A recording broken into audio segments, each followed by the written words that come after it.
Steve helped us out a great deal when I was director of the Vancouver Maritime Museum. I was director for 15 years. In 1997, we decided to do an exhibition on Titanic. And of course, this had nothing that had come up from the wreck, but we had pieces that had floated up, that had been collected by Mackie Bennett, Minia, Montmagny, the other ships that had collected the bodies. Uh, we also were able to draw upon things that had been shared by Clive Cussler when he was working on his book Raised Titanic, Walter Lord.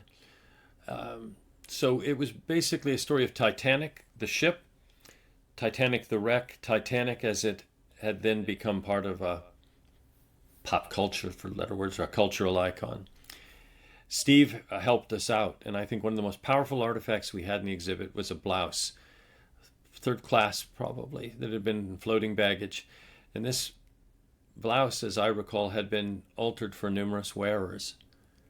And so you looked at that and you thought, and I remember all of us looking at it as he unpacked it and as we ultimately put it in its display case, was who that had belonged to. Probably somebody coming across to start a new life.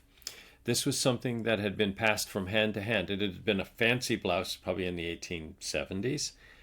And here it is decades later, modified and passed from mother to mother, probably from the original family that had it to somebody perhaps who'd been somebody working for them, from them to that person. And so here it is. And whether that individual survived that night or not, this was something that spoke powerfully to that group of people for whom Titanic was a voyage to start a new life, and that's for so many ended up being a journey that ended tragically.